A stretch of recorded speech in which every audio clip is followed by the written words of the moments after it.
ओम नमो भगवते वासुदेवाय। चौथे अध्याय में नाभाग और अम्बरीश की कथा। श्री सुखदेव जी कहते हैं कि परीक्षित, मनु पुत्र नभक का पुत्र था नाभाग। जब वह दीर्घ काल तक ब्रह्मचर्य का पालन करके लौटा, तब बड़े भाइयों ने अपने से छोटे किंतु विद्वान भाई को हिस्से में केवल पिता को ही दिया। और संपत्ति तो उन्होंने पहले ही आपस में बांट ली थी। उसने अपने भाइयों से पूछा, भाइयों, आप लोगों ने मुझे हिस्से में क्या दिया है? तब उन्होंने उत्तर दिया, हम तुम्हारे हिस्से में पिताजी को ही तुम्हें देते हैं। उसने अपने पिता से जाकर कहा कि पिताजी, मेरे बड़े भाइयों ने हिस्से में मेरे लिए आपको ही दिया है। पिता ने कहा, बेटा, तुम उनकी बात न मानो। देखो, ये बड़े बुद्धिमान आंगिरस गोत्र के ब्राह्मण इस समय एक बहुत बड़ा यज्ञ कर रहे हैं, परंतु मेरे द्वारा मेरे विद्वान पुत्र वे प्रत्येक छठे दिन अपने कर्म से भूल कर बैठते हैं। तुम उन महात्माओं के पास जाकर उन्हें वैश्य देव संबंधी 2 सूत्र बतला दो, तब वे स्वर्ग जाने लगेंगे। तब यज्ञ से बचा हुआ अपना सारा धन तुम्हें दे देंगे, इसलिए अब तुम उन्हीं के पास चले जाओ। उसने अपने पिता के आज्ञा अनुसार वैसा ही किया। उन आंगिरस गोत्री ब्राह्मणों ने भी यज्ञ का बचा हुआ धन उसे दे दिया और वे स्वर्ग में चले गए। अब जब नाभाग उस धन को लेने गया, तब उत्तर दिशा में एक काले रंग का पुरुष आया। उसने कहा, इस यज्ञ भूमि में जो कुछ बचा हुआ है वह सब धन मेरा है। नाभाग ने कहा कि ऋषियों ने यह धन मुझे दिया है, इसलिए मेरा है। इस पर उस पुरुष ने कहा कि हमारे विवाद के विषय में तुम्हारे पिता से ही प्रश्न किया जाए। तब नाभाग ने जाकर पिता से पूछा।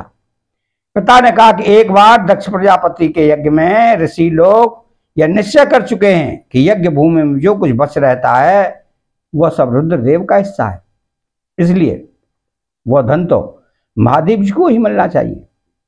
नाभाग ने जाकर उस काले रंग के पुरुष रुद्र भगवान को प्रणाम किया और कहा कि प्रभु, यज्ञ भूमि की सभी वस्तुएं आपकी हैं। मेरे पिता ने ऐसा ही कहा है। भगवान, मुझसे अपराध हुआ, मैं सिर झुकाकर आपसे क्षमा मांगता हूं। तब भगवान रुद्र ने कहा कि तुम्हारे पिता ने धर्म के अनुकूल निर्णय दिया है और तुमने भी मुझसे सत्य ही कहा है। तुम वेदों का अर्थ और पहले से ही जानते हो। अब मैं तुम्हें सनातन ब्रह्म तत्व का ज्ञान देता हूं। यहां यज्ञ में बचा हुआ मेरा जो अंश है, यह धन भी मैं तुम्हें ही दे रहा हूं, तुम इसे स्वीकार करो। इतना कहकर सत्य प्रेमी भगवान रुद्र अंतर ध्यान हो गए।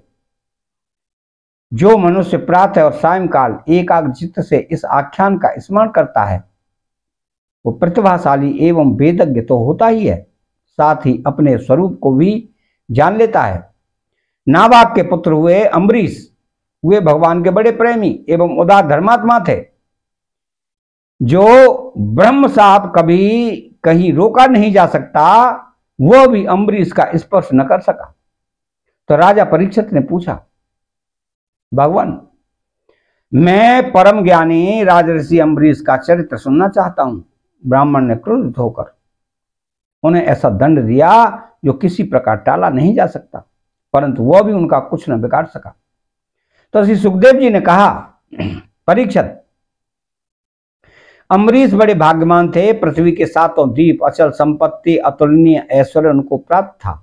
यद्यपि ये सब साधारण मनुष्यों के लिए अत्यंत दुर्लभ वस्तुएं हैं, फिर भी वे इन्हें स्वप्न तुल्य समझते थे, क्योंकि वो जानते थे कि जिस धन वैभव के लोभ में पड़कर मनुष्य घोर नरक में जाता है वह केवल 4 दिन की चांदनी है, उसका दीपक तो बुझा बुझाया है। भगवान श्री कृष्ण में और उनके प्रेमी साधुओं में उनका परम प्रेम था। उस प्रेम के प्राप्त हो जाने पर तो सारा विश्व और इसकी समस्त संपत्तियां मिट्टी के ढेले के समान जान पड़ती हैं। उन्होंने अपने मन को श्री कृष्ण चंद्र के चरणारविंद युगल में, वाणी को भगवत गुणार्न वर्णन में, हाथों को श्री हरि मंदिर के मार्जन सेवन में और अपने कानों को भगवान अच्युत की मंगलमयी कथा के श्रवण में लगा रखा था। उन्होंने अपने नेत्र मुकुंद मूर्ति एवं मंदिरों के दर्शनों में अंग संग भगवत भक्तों के शरीर स्पर्श में, नासिका उनके चरण कमलों पर चढ़ी श्रीमती तुलसी की दिव्य गंध में, और रसना जिह्वा को भगवान के प्रति अर्पित नैवेद्य प्रसाद में संलग्न कर दिया था। अम्बरीश के पैर भगवान के क्षेत्र आदि की पैदल यात्रा करने में ही लगे रहते और वे सिर से भगवान श्री कृष्ण के चरण कमलों की वंदना किया करते। राजा अम्बरीश ने माला, चंदन आदि भोग सामग्री को भगवान की सेवा में समर्पित कर दिया था, भोगने की इच्छा से नहीं, बल्कि इसलिए इससे वह भगवत प्रेम प्राप्त हो जो पवित्र कीर्ति भगवान के निज जनों में ही निवास करता है। इस प्रकार उन्होंने अपने सारे कर्म यज्ञ पुरुष इंद्रियातीत भगवान के प्रति उन्हें सर्वात्मा एवं सर्वस्वरूप समझकर समर्पित कर दिए थे और भगवत भक्त ब्राह्मणों की आज्ञा के अनुसार वे इस पृथ्वी का शासन करते थे। उन्होंने अन्न नाम के निर्जल देश में सरस्वती नदी के प्रवाह के सामने वशिष्ठ, असित, गौतम आदि भिन्न भिन्न आचार्यों का महान ऐश्वर्य के कारण सर्वांग परिपूर्ण तथा बड़ी बड़ी दक्षिणा वाले अनेकों अश्वमेध यज्ञ करके यज्ञाधिपति भगवान की आराधना की थी। उनके यज्ञों में देवताओं के साथ जब सदस्य और ऋत्विज बैठ जाते थे तब उनकी पलकें नहीं पड़ती थी और वे अपने सुंदर वस्त्र और वैसे ही रूप के कारण देवताओं के समान दिखाई पड़ते थे। उनकी प्रजा महात्माओं के द्वारा गाए हुए भगवान के उत्तम चरित्रों का किसी समय बड़े प्रेम से श्रवण करती और किसी समय उनका गान करती। इस प्रकार उनके राज्य के मनुष्य देवताओं के अत्यंत प्यारे स्वर्ग की सी इच्छा नहीं रखते। वे अपने हृदय में अनंत प्रेम का दान करने वाले श्री हरि का नित्य निरंतर दर्शन करते रहते थे। इसलिए उन लोगों का वो भोग सामग्री भी हर्षित नहीं कर पाती थी जो बड़े बड़े सिद्धों को भी दुर्लभ है। वे वस्तुएं उनके आत्मानंद के सामने अत्यंत तुच्छ और तिरस्कृत थी। राजा अम्बरीश इस प्रकार तपस्या में युक्त भक्ति योग प्रजापालन रूप स्वधर्म के द्वारा भगवान को प्रसन्न करने लगे और धीरे धीरे उन्होंने सब प्रकार की आसक्तियों का परित्याग कर दिया। घर, स्त्री, पुत्र, भाई, बंधु, बड़े बड़े हाथी, रथ, घोड़े एवं पैदलों की चतुरंगिनी सेना, अक्षय रत्न, आभूषण, आयुध आदि समस्त वस्तुएं तथा कभी समाप्त न होने वाले कोषों के संबंध में उनका ऐसा दृढ़ निश्चय था कि वे सबके सब असत्य हैं। उनकी अनन्य प्रेममयी भक्ति से प्रसन्न होकर भगवान ने उनकी रक्षा के लिए सुदर्शन चक्र को नियुक्त कर दिया था, जो विरोधियों को भयभीत करने वाला एवं भगवत भक्तों की रक्षा करने वाला है। राजा अम्बरीश की पत्नी भी उन्हीं के समान धर्मशील, संसार से विरक्त एवं भक्तिपरायण थी। एक बार उन्होंने अपनी पत्नी के साथ भगवान श्री कृष्ण की आराधना करने के लिए 1 वर्ष तक द्वादशी प्रधान एकादशी व्रत करने का नियम ग्रहण किया। व्रत की समाप्ति होने पर कार्तिक महीने में उन्होंने 3 रात का उपवास किया और एक दिन बंधु यमुना जी में स्नान करके मधुबन में भगवान श्री कृष्ण की पूजा की। उन्होंने महाअभिषेक की विधि से सब प्रकार की सामग्री और संपत्ति द्वारा भगवान का अभिषेक किया और हृदय से तन्मय होकर वस्त्र, आभूषण, चंदन, माला एवं अर्घ्य आदि के द्वारा उनकी पूजा की। यद्यपि महाभाग्यवान ब्राह्मणों को इस पूजा की कोई आवश्यकता नहीं थी, स्वयं ही उनकी सारी कामनाएं पूर्ण हो चुकी थी, वे सिद्ध थे। तथापि राजा अम्बरीश ने भक्ति भाव से उनका पूजन किया। तत्पश्चात पहले ब्राह्मणों को स्वादिष्ट और अत्यंत गुणकारी भोजन कराकर उन लोगों के घर 60 करोड़ गौएं सुसज्जित करके भेज दी। उन गौओं के सींग सुवर्ण से और खोर चांदी से मड़े हुए थे। सुंदर सुंदर वस्त्र उन्हें उड़ा दिए गए थे। वे गौएं बड़ी सुशील, छोटी अवस्था की, देखने में सुंदर बछड़े वाली और खूब दूध देने वाली थी। उनके साथ धोने की उपयुक्त सामग्री भी उन्होंने भिजवा दी। जब ब्राह्मणों को यह सब कुछ मिल चुका तब राजा ने उन लोगों से आज्ञा लेकर व्रत का पारण करने की तैयारी की। उसी समय साप और वरदान देने में समर्थ स्वयं दुर्वासा जी भी उनके यहाँ अतिथि के रूप में पधारे। तो राजा अम्बरीश उन्हें देखते ही उठकर खड़े हो गए, आसन देकर बैठाया और विविध सामग्रियों से अतिथि के रूप में आए हुए दुर्वासा जी की पूजा की। उनके चरणों में प्रणाम करके अम्बरीश ने भोजन के लिए प्रार्थना की। दुर्वासा जी ने अम्बरीश की प्रार्थना स्वीकार कर ली और इसके बाद आवश्यक कर्मों से निवृत्त होने के लिए वे नदी तट पर चले गए। वे ब्रह्म का ध्यान करते हुए यमुना के पवित्र जल में स्नान करने लगे। इधर द्वादशी केवल घड़ी भर शेष रह गई थी। धर्मज्ञ अम्बरीश ने धर्म संकट में पड़कर ब्राह्मणों के साथ परामर्श किया। उन्होंने कहा कि ब्राह्मण देवताओं, ब्राह्मण को बिना भोजन कराए स्वयं खा लेना और द्वादशी रहते पारण न करना दोनों ही दोष हैं। इसलिए इस समय जैसा करने से मेरी भलाई हो और मुझे पाप न लगे ऐसा काम करना चाहिए। तब ब्राह्मणों के साथ विचार करके उन्होंने कहा कि ब्राह्मणों, श्रुतियों में ऐसा कहा गया है कि जल पी लेना भोजन करना भी है, नहीं भी करना है, इसलिए इस समय केवल जल से पारण किए लेता हूं। ऐसा निश्चय करके मन ही मन भगवान का चिंतन करते हुए राजर्षि अम्बरीश ने जल पी लिया और परीक्षित वे केवल दुर्वासा जी के आने की बाट देखने लगे। दुर्वासा जी आवश्यक कर्मों से निवृत्त होकर यमुना तट के से लौट आए। जब राजा ने आगे बढ़कर उनका अभिनंदन किया तब उन्होंने अनुमान से ही समझ लिया कि राजा ने पारण कर लिया है। उस समय दुर्वासा जी बहुत भूखे थे, इसलिए वह जानकर भी कि राजा ने पारण कर लिया है वे क्रोध से थर-थर कांपने लगे। भौं के चढ़ जाने से उनका मुंह विकट हो गया। उन्होंने हाथ जोड़कर बड़े अम्बरीश से डांट कर कहा, अहो देखो तो सही, यह कितना क्रूर है, यह धन के मद में मतवाला हो रहा है। भगवान की भक्ति तो इसे छू तक नहीं गई और यह अपने को बड़ा समर्थ मानता है। आज इसने धर्म का उल्लंघन करके बड़ा अन्याय किया है।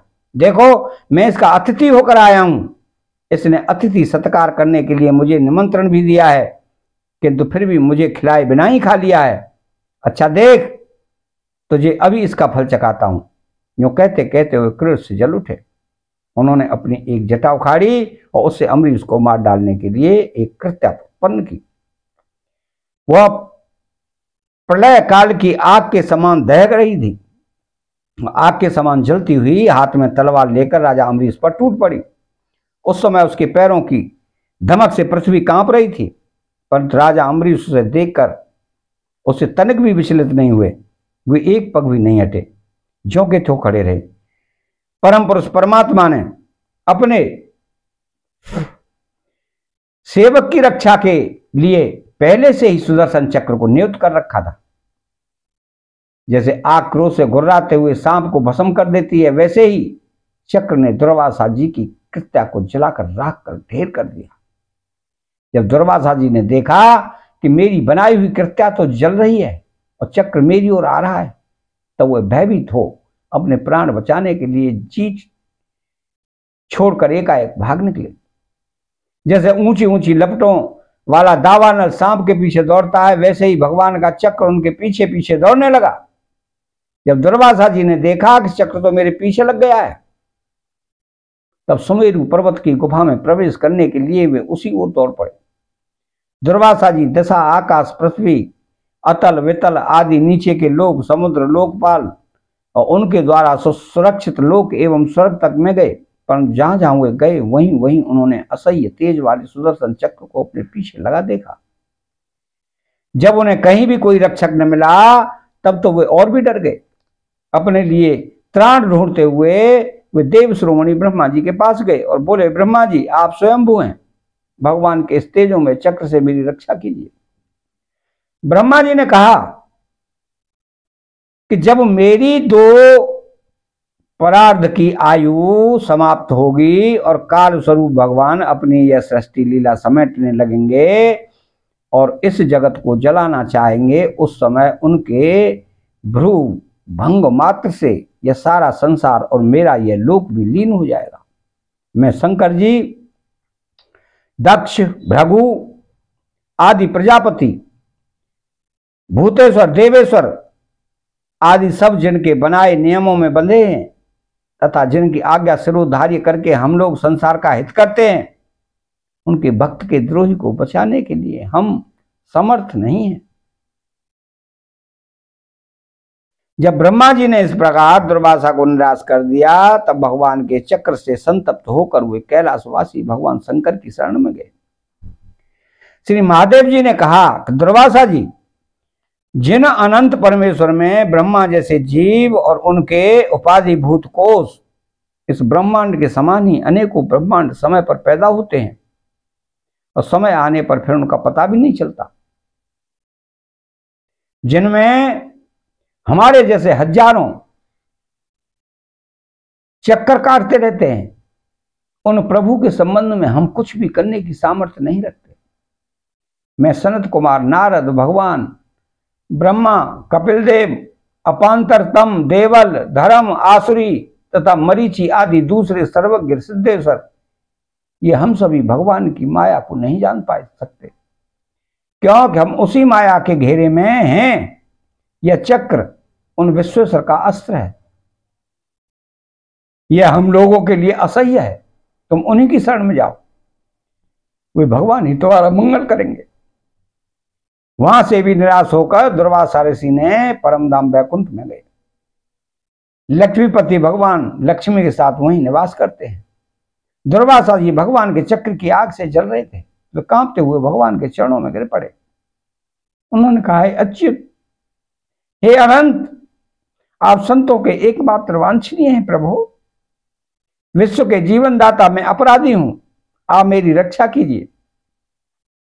आपका परम प्रभाव न जानने के कारण ही मैंने आपके प्यारे भक्त का अपराध किया है प्रभु, आप मुझे उससे बचाइए। आपके तो नाम का ही उच्चारण करने से नार की जीभ भी मुक्त हो जाता है। तो श्री भगवान ने कहा, दुर्वासा जी, मैं सर्वदा भक्तों के अधीन हूं, मुझ में तनिक भी स्वतंत्रता नहीं है। मैं सीधे साधे सरल भक्तों से मेरे हृदय को अपने हाथ में कर रखा है। भक्तजन मुझसे प्यार करते हैं और मैं उनसे।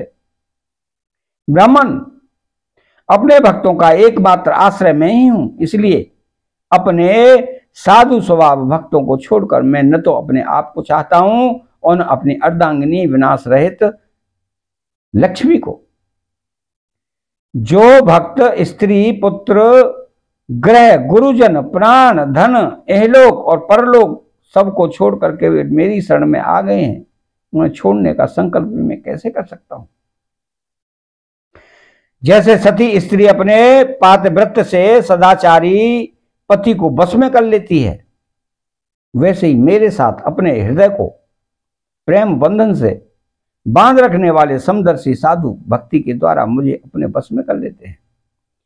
मेरे अनन्य प्रेमी भक्त सेवा से ही अपने को परिपूर्ण कृतकृत्य मानते हैं। मेरी सेवा के फलस्वरूप जब उन्हें सालोक के सारूप्य आदि मुक्तियां प्राप्त होती हैं, तब वे उन्हें भी स्वीकार करना नहीं चाहते। फिर समय के फेर से नष्ट हो जाने वाली वस्तुओं की तो बात ही क्या है। दुर्वासा जी, मैं आपसे और क्या कहूं, मेरे प्रेमी भक्त तो मेरे हृदय हैं। मैं उन प्रेमी भक्तों का हृदय स्वयं में हूं, वे मेरे अतिरिक्त और कुछ नहीं जानते तथा मैं उनके अतिरिक्त और कुछ भी नहीं जानता। दुर्वासा जी सुनिए, मैं आपको एक उपाय बताता हूं, जिसका अनिष्ट करने से आपको इस विपत्ति से पड़ना पड़ा है। आप उन्हीं के पास जाइए। निरपराध साधुओं के अनिष्ट की चेष्टा से अनिष्ट करने वालों का ही अमंगल होता है। इसमें संदेह नहीं कि ब्राह्मणों के लिए तपस्या और विद्या परम कल्याण के साधन हैं, परंतु यदि ब्राह्मण उद्दंड और अन्यायी हो जाए तो वे ही दोनों उल्टा फल देने लगते हैं। दुर्वासा जी, आपका कल्याण हो। आप नाभाग नंदन परम भाग्यशाली राजा अम्बरीश के पास जाइए और उनसे क्षमा मांगे, तब आपको शांति मिलेगी। अतः चौथा अध्याय यहां समाप्त होता है। चैनल को सब्सक्राइब करें, बेल आइकन घंटी को दबाएं और कमेंट बॉक्स में श्री राधे कृष्णा लिखें। जय श्री कृष्णा।